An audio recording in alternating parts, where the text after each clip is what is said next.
Any wrestlers that you wrestled that while you were wrestling, you're like, this guy's a fucking dick. Oh, fuck yeah. Name names. Yeah. Well, it used to be when I first got into WWE, Chris Jericho.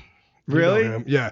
We used to be friends. We used to hang out, go to the movies, whatever. Now we're in different positions in our career where he's promised the world by WWE and feeling like he hasn't been delivered upon. And I come in and he feels like I'm taking his place because now all of a sudden I'm beating The Rock, Steve Austin. They're giving me a mega push. And according to Paul Heyman, who doesn't mind lying. He doesn't mind telling you something that's completely bullshit. But he was telling me about these conversations Chris would have, about shouldn't that be my spot? Shouldn't I be having that match? And anyway, they had us wrestle a lot.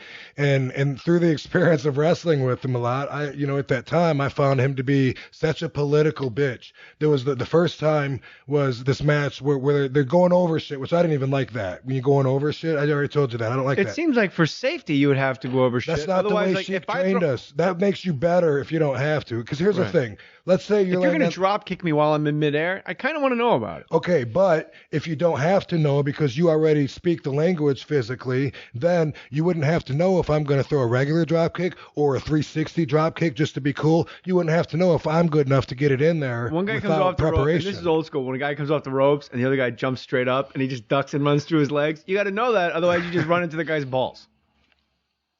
You got to go over some stuff. With Chris Jericho, I found myself getting in arguments every day where I was trying to make myself look good and he was trying to take from it. It was like one time in particular, the agents say, you guys are going to be in the corner with both of you guys are going to have your heads hanging over. Kane's come in, bam, and slamming your heads with a chair, and you're both going to fall back. Jericho's going to be laying on me to get the pin. He wanted so bad to be on the offense. He was like, wouldn't it be good if I was going to suplex you? That way, when we fall back, like you can fall off me and I can hit the ropes and like roll on top of you. I'm like, what the fuck? I'm like, no, I mean, if you're going to be on top of me, wouldn't I be suplexing you? Yeah, I just like, I don't usually go to the top rope, so it wouldn't be something I would normally do. And he was like, that's politics, like finding the way to make yourself look like better, like you're on the offense, like you didn't happen to slip over on the win, you were winning anyway. Those little tiny things that shouldn't mean very much to a real political bitch, those little things mean so much, they'll fight so much, it frustrates you. I wanted to pull my hair out so many times. So then when I called my wife several times and said, you got to talk me out of fucking leaving and coming home right now. I fucking hated it when I first got to WWE because it was so political and I wanted to fight some people. I wanted to really fight because that's what I was going to ask you. So yes. then when you get in the ring with Jericho after all the my God, did you ever just go like, absolutely, oops, sorry, absolutely. I punched you, broke your nose? Well, here's the deal. The professional. And then he wants to get you back. Yes. And then it keeps going and then it goes Thank to the you. next town, right? Thank you.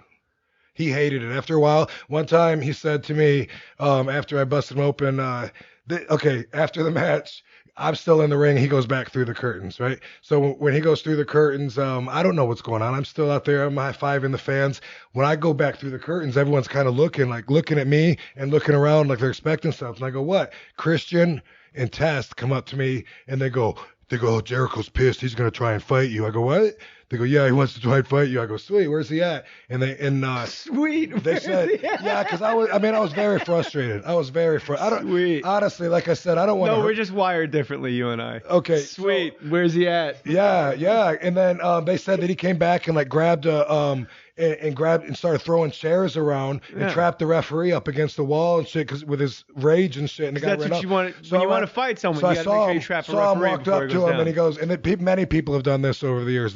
They're all hot till I talk to him. Go up to him and go, what's going on? He goes, hey, come here. He goes, I kind of lost my temper. You're probably gonna hear from the guys. He goes, I can't have any more scars on my face. I go, so what are you gonna do? He's a pretty guy. I've done the Opie and Anthony show with him, and he's a super handsome guy. Well, I mean, if that's one of the things you want shoved down your throat, whatever you're talking about, I don't know. But anyway, no, I'm agreeing with. I could see like a guy I worried love about my scars, bro. I love my scars. I get offended when people go, "You don't look like you have many scars." I'm like, what? Look at this. Going to say I start spreading my eyebrows apart, and feeling like you're not looking. But whatever, because they're war trophies. Is there a guy like during a match? And I don't hate Jericho anymore, by the way. But at that time when I was coming in, he was a political bitch.